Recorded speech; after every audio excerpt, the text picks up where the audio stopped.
Well, welcome to the Aging Boomers. I'm your host, Frank Sampson, and of course, on our show, we discuss so many of the issues facing not only boomers, but their parents, and of course, what we know is an aging population. And of course, we've got another great show and a great guest today. But before I introduce them, I want to let everybody know that today's show is sponsored by Senior Care Authority, a professional senior placement and elder care management organization that has a national network of advisors to help in determining the right path for seniors in receiving proper care and even supervision. So whether it's in-home care, assisted living, residential, or memory care, get the necessary advice from a senior care advisor in your area by calling Senior Care Authority at 888-809-1231. You could just press extension 1, or you can go to www.seniorcareauthority.com. So I'm really excited about today's guest because I'm going to learn about something I'm not that familiar with. It's called Cognitive Therapeutics Method, and we have with us Dr. Sam Gontovsky. Dr. Gontovsky is the Executive Director of Research and Development at Home Care Assistance and led the development of the Cognitive Therapeutics Method and in-home activities program for people with cognitive deficits.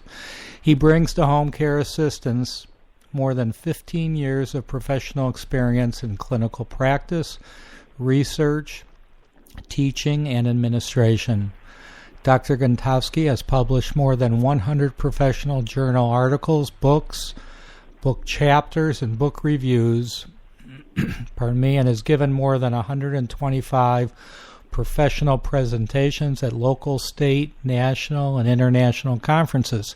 He serves as a reviewer for numerous journals and professional organizations in the areas of psychology, neuropsychology, medicine, health, and rehabilitation. So, Dr. Gontovsky, welcome to the Aging Boomers. And if you don't mind, I think I'm going to call you Dr. Sam. How's that? That's absolutely fine. Okay. All right, great. Well, thanks so much for joining us. And, you certainly bring many years of professional experience in clinical practice, of course, research, teaching, administration. So you, I think, pretty recently joined Home Care Assistance. What was kind of the catalyst for making that move for you? Yeah, I've been with Home Care Assistance for about 2.5 years now. I'll tell you, I visited, I'm originally from Northeast Ohio, and I've moved around the country for my training and different jobs. And prior to coming here, I was living in Omaha, Nebraska. I was the head of the psychology department and the pain management center at the Nebraska Medical Center in Omaha. I had visited the Bay Area for the first time about 10 years ago. I came out here for a conference and just fell in love with the area. It's easy to do. It's the most incredible place I had ever seen. Yeah. And since that time, I had been hoping to get out here. I routinely look for positions in the area, and this position was posted. And, I applied and interviewed for the position, and it was an ideal position in, my dream area of the country to live. So, in terms of the position, it was, the opportunity to come out and really build a program from the ground up, a program that would be helpful to people and a program that would be difficult to start anywhere else. And I can give you more details about that as we go through. So it was just kind of the ideal position in my dream place to live. So yeah, it's a great I area. jumped at the opportunity to be out here. Yeah, wonderful place, the Bay Area. Nothing like it. So, Home Care Assistance, maybe you could just give us a brief overview of the organization. What do they do? Sure, yeah. Home Care Assistance is a non-medical home care agency. So caregivers come to the home to provide help with activities of daily living. Those could be instrumental activities of daily living, so more complex things like cooking, transporting people who are no longer able to drive, planning, those types of things. Or it could be basic activities of daily living, so things like bathing, grooming, dressing. So the caregivers come to the home, they work with the person, they help with pretty much whatever the person needs help with. Again, we don't do anything medical. Home care assistance has been around for roughly 12 to 13 years. It started in Palo Alto, and the corporate headquarters is based in Palo Alto. And there are approximately 100 offices throughout the United States and Canada now. A portion of those are corporate-owned offices, but the majority of them are franchise offices. So most of those are in the United States, not every state, but in the majority of the states, and then some in Canada, and looking to expand into Australia and potentially Europe and Asia during the coming years. Oh, that's great. So this program that you kind of have led, called the Cognitive Therapeutics Method, is this something that is being incorporated at all the offices of home care assistance? Yeah, well, let me give you a little bit of a go ahead. Tell us a background description of the program and why it was brought out. Basically, home care assistants had been seeing a pretty rapid and consistent increase in the number of clients coming for services who had some type of cognitive impairment. Now, most of the clients are older, not necessarily, but the vast majority of them are older clients, experiencing, some cognitive deficits, whether it was severe enough to be diagnosed as dementia or not. There were some difficulties there, and the company wanted to try to do more than just help with activities of daily living. And based on research in the area of neuroscience and neuroplasticity, especially over the past 10 years or so, they thought, why don't we try to develop some type of program that might actually help people to function better, to be independent for as long as possible, to have a high of quality of life as possible, and to stay at home for as long as possible. So that kind of was the reason they chose to develop this program. I came out as the first person hired by the company to lead the development of the program, and it's really a non-pharmacological intervention program for people with cognitive deficits, focused mostly on people who have chronic dementia or even earlier stages, mild cognitive impairment, all the way through the more severe stages. So non-pharmacological, meaning that it's not medicine-based or drug-based. Medications have been and still are the first-line medical treatment for the chronic dementia. So when I say that, I'm referring to things like Alzheimer's disease, dementia with Lewy bodies, Parkinson's disease that has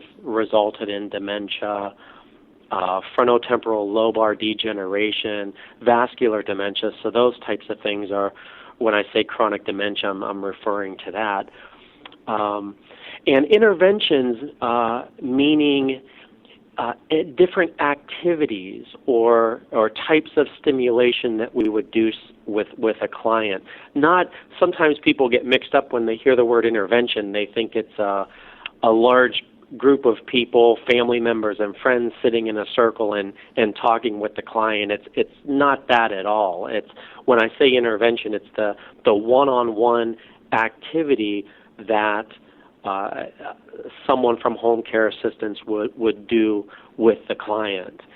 So I joined home care assistance, like I said, a little over 2.5 years ago. I hired a team of interdisciplinary professionals to work with me, people from the areas of education, neuroscience, behavioral science, psychology, and we spent more than a year just reviewing the scientific literature and developing our interventions for this program. And we have more than 300 individual interventions that we do with clients, and that number is always growing because we are constantly looking at the literature and coming up with new ideas to develop activities or interventions that can be helpful for people who have cognitive deficits and dementia. We launched the program about a year and a half ago out of the Palo Alto office, and we've gradually expanded that throughout the Bay Area offices of home care assistance, and late last year really started promoting it and marketing that to the franchise offices. And I would say at this point in time, we probably have about half of the franchise offices throughout the United States and Canada actually beginning to offer the Cognitive Therapeutics Method as part of their services. And I would expect at some point next year we would probably have that out to 100% of the home care assistance offices. That's great. So I'm glad you mentioned about the interventions, because when I saw in the information I was provided about cognitive interventions, that is what went through my mind, that there was a group of people talking, getting together to try to tell somebody they need assistance in this area. And I would think that's the last thing you want to do, especially with someone with dementia. So I'm glad you explained that. Yeah. So the fact that you are getting this out throughout North America right now, I would think that the training is pretty extensive. So who from the organization is providing this type of stimulation to the client, to the senior? And can you give me kind of some examples as well? That would be great. Sure, yeah. In reviewing the literature, we identified 7 what we call domains that seem to have benefits or potential benefits in helping people with cognitive deficits and, in particular, chronic dementia. Now, it's important to understand that the Cognitive Therapeutics Method is not a cure for dementia. Right now there is no cure for many of the diseases that I mentioned earlier: Parkinson's disease, Alzheimer's disease, frontotemporal lobar degeneration. Medications are the first-line intervention, and they are really designed to try to keep the person as high as functioning as possible for as long as possible and slow the progression, but they're definitely not cures. And it's important for listeners to understand that our program is not a cure either. It's really designed to slow the progression of the disease. So we want to keep people as high functioning as possible for as long as possible, like medications. And maybe if without the program they might be in a skilled nursing facility after 5 years, if we can keep them at home for 7 years or 8 years, that's ideal. That's our goal. In addition to slowing progression, we think, based on some of the literature, that it might even delay onset of new symptoms in areas of the brain that haven't yet been affected. So I want to say that when we went through the literature, and again, we identified these 7 what we call domains that had promise for helping people with cognitive deficits. And those are social stimulation, sensory stimulation, dietary changes, physical activity and exercise, recreation, cognitive stimulation and training, and stress management, or better coping with emotional stress. So those are our 7 domains.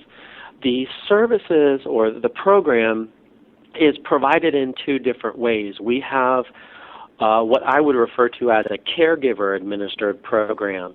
So this is more limited in nature and focuses primarily on the cognitive interventions. And these services are provided by the client's caregiver. So the person who would be assisting with activities of daily living goes through a pretty rigorous training and provides with the client, who in this case is typically the more impaired person, the person with more significant deficits, potentially both physical and cognitive, and the caregiver works with the client on providing cognitive stimulation and training, and hits on a couple of the other domains.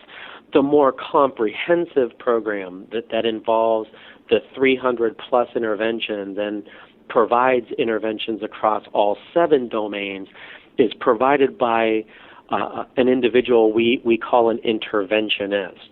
And an interventionist is required to have a minimum of a bachelor's degree in a related area. That could be behavioral science, psychology, neuroscience, nursing.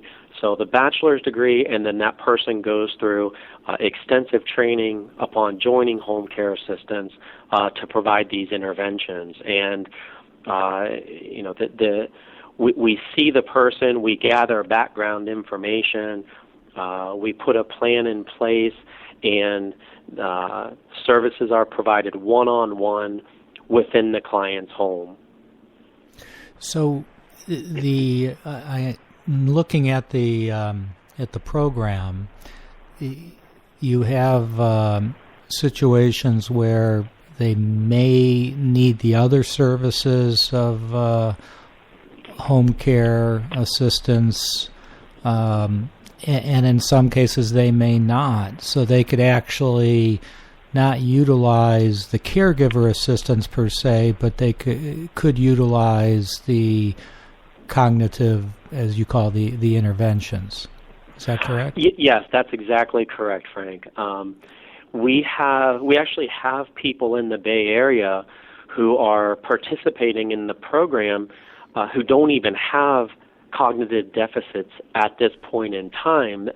They are at increased risk because of some family history, and they're using it more as a preventative type of thing to potentially delay onset of problems later. So just making up an example off the top of my head, say we have a 55-year-old participating in the interventionist program, the comprehensive program, who is concerned about developing Alzheimer's disease, and again, making this up, potentially would have initial onset of symptoms 5 years at age 60, is in the program to maybe delay onset until 65 or 70, just to promote brain health and brain functioning before problems develop.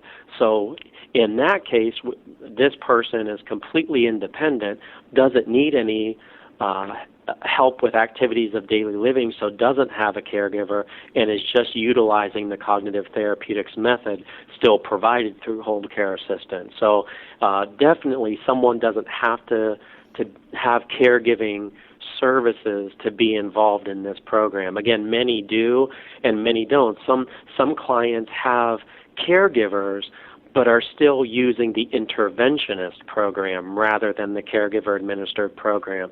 The caregiver-administered program is probably more appropriate for someone with more significant cognitive deficits, because it's limited in what it provides due to the person's inability to fully participate in a more comprehensive program. Yeah. And so what has been your findings thus far with clients who may have been on certain types of medication when You started the intervention program. Have they lessened the dependence on medications? Well, we actually don't get too involved in that. This is not a medical program. We don't provide clinical evaluations or medical evaluations or neuropsychological testing, the things that a typical healthcare provider would do. We don't do those types of activities. We don't make any diagnoses. We actually ask that people have those types of things done prior to coming to our program, and we'll ask or request copies of the person's medical records and any testing that may have been done. We don't do any of that. We provide our program of interventions to people who are having some difficulties and hoping that they've already taken advantage of all of the medical options available. So we have people coming into our program who have been diagnosed and who are taking medications, and that is absolutely fine. We don't interfere with any of their current treatments. Everything we do is kind of secondary or supplemental to the medical treatment a person's receiving. So we make no recommendations in terms of decreasing medications. What we do is, if someone asks us to, we happily communicate with their clinical treatment providers to tell those professionals what we're doing and what we're seeing. But in terms of medication changes, we don't really get involved in that or track that in any way. I will tell you what we're seeing is pretty positive at this point. We have a couple of studies going on, and we are in the early stages of developing a collaborative study with the Buck Institute for Aging, located in Novato, California. Right. And what we're seeing are some pretty positive results, both from quantitative data as well as anecdotal reports from family members who are, reporting people to be more alert, more attentive, more engaging, more active, and we're seeing similar types of things in our trials where we're actually doing some studies. And it's pretty limited at this point. We have very low numbers. We're continuing to collect some data, and like I said, starting this new study with the Buck Institute, which is very promising and should yield some great data for us to analyze. But it's looking very positive so far. That's great. It's great what you're doing.